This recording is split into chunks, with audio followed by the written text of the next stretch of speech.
मित्रों नमस्कार। आज मैं एक अपनी वेदना को रखूंगा आपके सामने। अभी एक हिंदुओं का बहुत बड़ा त्योहार बीता है जिसे तीज कहते हैं। इस तीज के त्योहार में हमने जो सामान बिकते देखा, उन सामान को खरीदने में माताएं बहनें बहुत सारा पैसा उन्होंने खर्च किया होगा, किंतु उस सामान की उस पूजन के बाद शायद कोई उपयोगिता नहीं। माताएं बहनें उस पूजन के लिए जो वस्त्र धारण करती हैं, जो वस्त्र चढ़ाती हैं, वो भी किसी ढंग से कहा जाए तो उसमें शुचिता पवित्रता का नामो निशान नहीं होता। हमारे यहाँ धर्मशास्त्रों में कहा गया है कि देवतुल्य होकर देवता की उपासना करनी चाहिए। तो हमें वस्त्र ऐसे पहनने चाहिए जो पवित्र हो, उसके निर्माण की पूरी प्रक्रिया पवित्र हो। सिंथेटिक जो कपड़े हैं वो कूड़ों से बनते हैं। जो हमारे यहाँ का परित्यक्त होता है, प्लास्टिक होता है, गंदगी होती है, उन सबों से मिला करके एक रेशा बनता है और रेशे से कपड़े को बनाया जाता है। उस कपड़े को पहन करके व्रत पूजन करने पर आपकी पवित्रता रहती नहीं। दुर्भाग्य ये है कि ऐसे ही वस्त्रों को हम भगवान को भी चढ़ाते हैं। अगर आप रेशमी कोई वस्त्र भगवान को चढ़ाने के लिए, विग्रह को चढ़ाने के लिए इसमें गोटा वगैरह लगा होता है, ढूंढेंगे तो शायद सिल्क वगैरह का आपको मिलेगा ही। तो धारण करने में भी यही स्थिति है और चढ़ाने में स्थिति ये है कि वे ऐसे श्रृंगार के सामान को खरीदती हैं जो बाद में किसी काम का नहीं रहता है और कहीं न कहीं वो डस्टबिन में जा करके पड़ा मिलता है। माताएं बहनें अक्सर कहती हैं कि इसको भगवान के चढ़ाने के बाद पंडित जी को दे देना है। ये पंडित जी को देना है ये कहीं नहीं लिखा है, पंडित जी को दे देना है। आप अगर पंडित जी को देने का मान करके खरीद रही हैं तो फिर आप भगवान को चढ़ा ही नहीं रही। आपका मानसिक संकल्प हो गया कि ये पंडित जी को जा रहा है, तो शायद भगवान को वो झूठा चीज आप चढ़ा रही हैं। और भगवान को जो भी चढ़ाया जाता है वो सर्वोत्तम चढ़ाया जाता है, जो हमें सबसे अच्छा लगता है। हमारे यहाँ मनोभावना ये है कि जो सबसे खराब है, दुकान में जाने पर कहता है क्या करना है, पूजा करना है, क्या करना है, दान करना है। इस तरीके का सामान दुकानदार आपको उपलब्ध कराता है। एक बार मैं गया एक दुकान में, धोती खरीदना था, मेरे पिताजी का पार्वण श्राद्ध था या एक उद्दिष्ट था। उसने कहा क्या करना है, मैंने कहा पिताजी का पिंडदान करना है।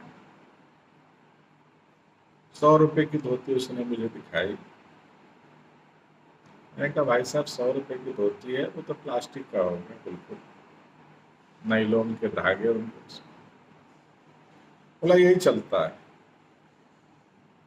हमने कहा चलता है या आप चलाते हैं? मेरी बात से वो घबरा गए। हमने कहा कि इस तरीके की अगर आप सोच रखेंगे तो शायद मैं आपका ग्राहक बनने के योग्य अपने को नहीं समझूंगा। आप मुझे अपने दुकान की सबसे अच्छी धोती दीजिए। फिर उन्होंने 550 रुपए की एक धोती मुझे दी। मैंने कहा इससे आप लीजिए। फिर मैंने उनसे पूछा कि गमछा दिखाइए। अब वो भाई साहब संभल गए। उन्होंने फिर मुझे 150 रुपए का गमछा दिया। हमने कहा कोई मिलावट होनी नहीं चाहिए, सूती माने सूती। बोले एकदम कोई दिक्कत नहीं, मैं आपकी भावना को समझ गया। और आज मैं जब उनकी दुकान पे जाता हूँ तो सबसे बढ़िया धोती वो चुन करके अपने से निकाल लेते हैं और मुझे देते हैं। आप अगर खराब सामान चढ़ाते हैं भगवान को, कितना बचा लेंगे आप? 100, 200, 500, 1000?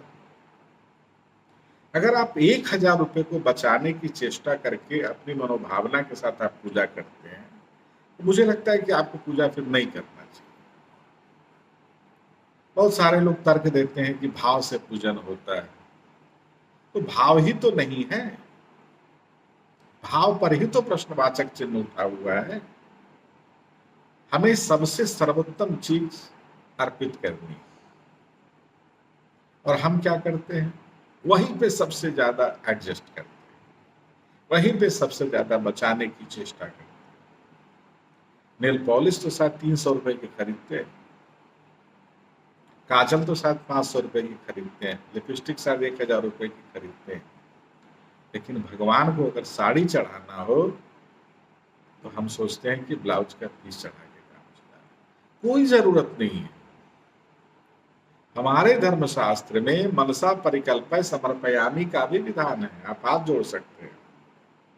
लेकिन अगर श्रद्धा नहीं है तो ये उलूल जुलूल काम मत करिए।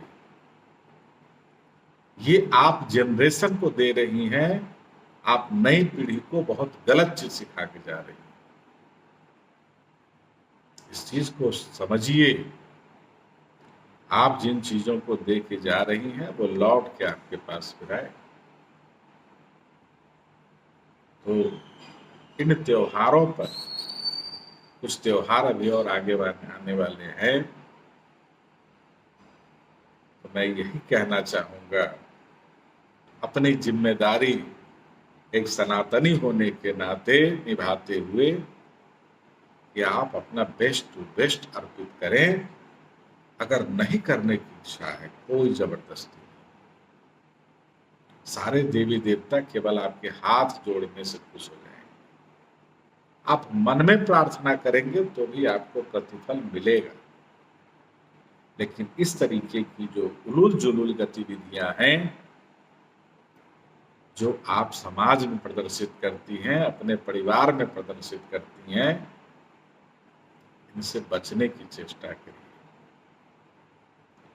सनातन धर्म का गुरुतर दायित्व माताओं बहनों पर,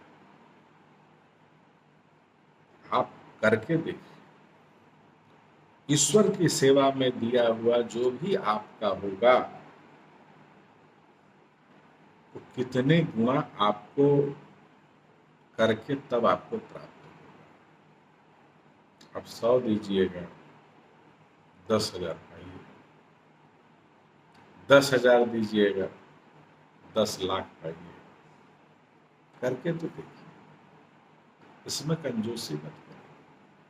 कंजूसी जहां करना है वहां करिए। यहां तो मुक्त हस्त से व्यय करिए। मत दीजिए पंडित। आपको जो भी नीडी पर्सन लगता हो, आप उसको दीजिए। लेकिन अगर आपके मन में भाव नहीं है तो मत करिए ऐसा। ऐसा पूजन करने से भगवान कभी प्रसन्न नहीं होता है, उल्टे भगवान कुपित भी होते हैं। धन्यवाद। शेष अगले वीडियो में